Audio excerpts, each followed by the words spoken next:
নমস্কাৰ। অচিনাকি লোকৰ প্ৰসংগত অসমৰ মুখ্যমন্ত্ৰী ডক্টৰ হিমন্ত বিশ্ব শৰ্মাৰ ভাষণ। হয় আমি থাকিম, নহ'লে তেওঁলোক থাকিব। অসমীয়া আৰু কিমান আঁতৰি আহিব? যোৱা ৭৫টা বছৰে অসমীয়া কেৱল আঁতৰি আহিল। এতিয়া আৰু অসমীয়া আঁতৰি নাহে, এতিয়া যুঁজিব। বলক পলম নকৰি সম্পূৰ্ণ ভিডিঅ'টো আৰম্ভ কৰোঁ। হয় আমি থাকিম, নহ'লে তেওঁলোক। অসমীয়াই কিমান আঁতৰি আহিব? ধুবুৰীৰ পৰা আঁতৰি আহিল, বৰপেটাৰ পৰা আঁতৰি আহিল, বঙাইগাঁৱৰ পৰা আঁতৰি আহিল, ঢিঙৰ পৰা আঁতৰি আহিল, ৰূপহীৰ পৰা আঁতৰি আহিল, দলগাঁৱৰ পৰা আঁতৰি আহিলে, তেজপুৰৰ পৰা আঁতৰি আহিলে, নাওবৈচাৰ পৰা আঁতৰি আহিলে। যোৱা ৭৫টা বছৰত অসমীয়াই মাত্ৰ আঁতৰি আহিছে। আমাৰ সভ্যতাৰ পীঠস্থানসমূহ তাৰ পৰা আমি বিদায় লৈছো। ভাৰতীয় জনতা পাৰ্টিৰ শাসনকালত প্ৰথমবাৰ যি গৰুখুটিত অসমীয়া যুৱকৰ তেজেৰে কোনোবাই ফাকুৱা খেলিছিল, আজি তেওঁলোকক আমি তাৰ পৰা বিদায় দিছো।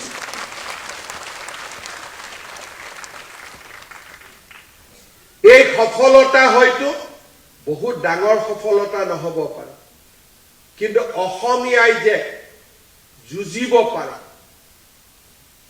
তাৰ প্ৰথমবাৰলৈ মানুহৰ মাজত ধাৰণাৰ সৃষ্টি হৈছে। আজি প্ৰথমবাৰ যেতিয়া আমি এভিকশ্যনৰ ফালে যাওঁ, কোনেও যুঁজিব সাহ নকৰে। ৰাতিপুৱাই কাপোৰ কানি লৈ তেওঁলোক দুদিন আগতে ওলাই যায়। কাৰণ কৰবাত নহয় কৰবাত, কোনোবাৰ নহয় কোনোবাৰ মনত এটা ধাৰণাৰ সৃষ্টি হৈছে যে অসমীয়া এতিয়া যুঁজিবলৈ ভয় নকৰে। অসম সচিবালয় মই যোৱা ২৫ বছৰ বহিছো।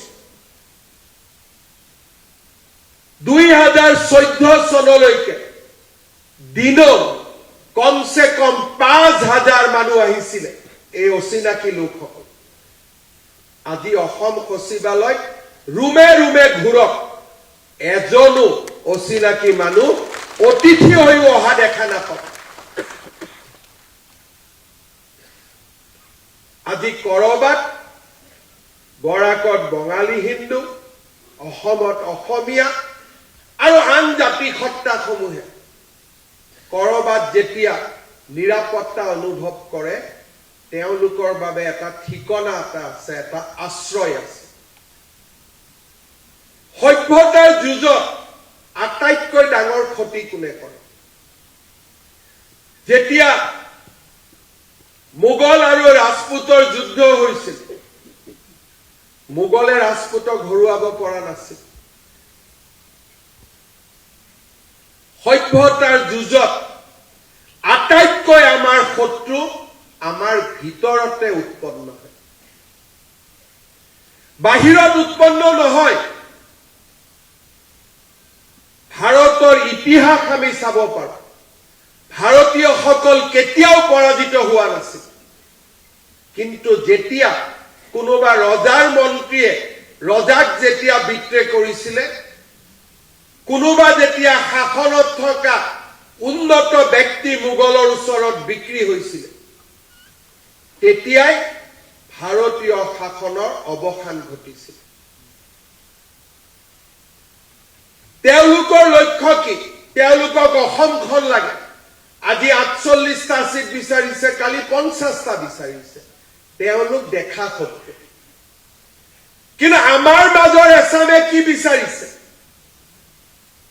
বঙালী বেলেগ, হিন্দীভাষী বেলেগ, অসমীয়া বেলেগ, দুদিন পিছত কামৰূপীয়া বেলেগ, নলবাৰীয়া বেলেগ, উত্তৰ অসম বেলেগ, নামনি অসম বেলেগ, বৰাক উপত্যকা বেলেগ।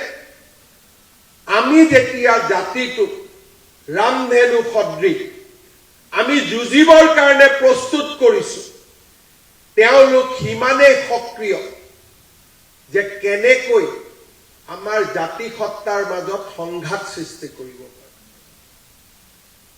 কেনেকৈ এজন এজনকৈ আমাৰ জাতি অসমীয়া লোকসকলৰ মাজত আমি কাজিয়া কৰিম বঙালীৰ বিপক্ষে, হিন্দী ভাষীৰ বিপক্ষে, আৰু যেতিয়া আমি নিজৰ কাজিয়াত ব্যস্ত থাকিম, প্ৰতিদিনে 40%, 42% হ'ব, 42-44%।